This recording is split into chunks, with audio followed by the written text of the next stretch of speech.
प्रहलाद जी के पुत्र हुए विरोचन और विरोचन के पुत्र हुए बलि। बलि जी महाराज जब पाताल लोक के राजा बने ना, तो देवताओं ने समुद्र का मंथन किया, राक्षसों से संधि करके, बलि जी महाराज से संधि करके, और समुद्र मंथन से 14 रत्न निकले, जिसमें से अमृत निकला।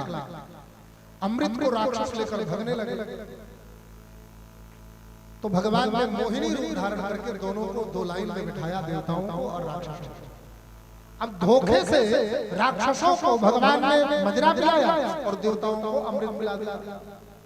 उसी बीच में एक चंद्रभानु नामक राक्षस, स्वर्गभानु नामक राक्षस था, जो सूर्य और चंद्रमा के बीच में आकर बैठ गया और उसने अमृत का पान कर लिया। तो भगवान ने उसका सर धड़ से अलग कर दिया, तो राहु और केतु बन गया।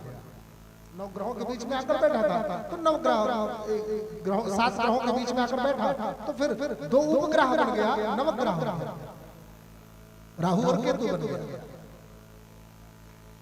अब इधर राक्षस लोग बड़े दुखी हुए कि देवताओं के साथ तो भगवान नारायण ने न्याय किया, लेकिन हमारे साथ अन्याय कर दिया। तो महाराज शुक्राचार्य जी, जो उनके गुरुदेव हैं, आवाज थोड़ा बढ़ाइए, इधर पीछे वाले साउंड का, जो उनके गुरुदेव हैं शुक्राचार्य जी, शुक्राचार्य जी ने कहा कि अगर तुमको देवताओं से जीतना है तो 2 कार्य करना होगा। क्या? गौ की सेवा और ब्राह्मण की पूजा। दैवाधीनम जगत सर्वम मंत्राधीनम च देवता ते मंत्रा विप्राधीनम तस्मात् विप्रः पूज्यते। ब्राह्मण पूज्य किस लिए है? क्योंकि ब्राह्मणों के वश में मंत्र है और मंत्रों के वश में देवता है, और देवताओं के वश में ये पूरी दुनिया है। तो ब्राह्मण इसलिए सबसे पूज्य है, सबसे बड़ा है। तो कहा ब्राह्मण की पूजा करो और गौ की सेवा करो। गौ किस लिए? बोले गौ धरती है, धरती माँ जिसको अपना ले। जैसे अंगद को माता धरती ने अपना लिया, तो रावण भी उनका पांव डिगा नहीं पाया। जिस इंद्रजीत ने इंद्र को जीता था, उसने भी उनके पांव को हिला न सका, धरती के अपनाने के कारण। तो जिसे धरती अपना ले, उसे कोई हरा नहीं सकता। तो गौ की सेवा और ब्राह्मण की पूजा करना प्रारंभ किया।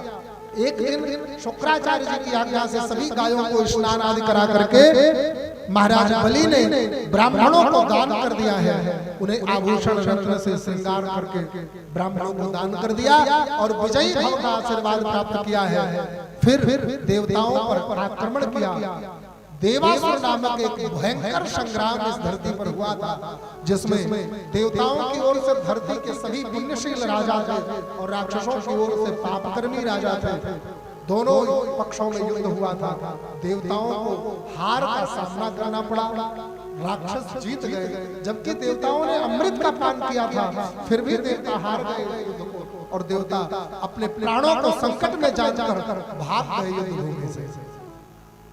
तब माता अदिति ने महाराज कश्यप ऋषि के यहाँ जाकर के, कश्यप ऋषि के पास जाकर के निवेदन किया कि मेरे पुत्रों की जो दुर्दशा हुई है दिति के पुत्रों के कारण, इस दुर्दशा को दूर करने का कोई उपाय बताइए।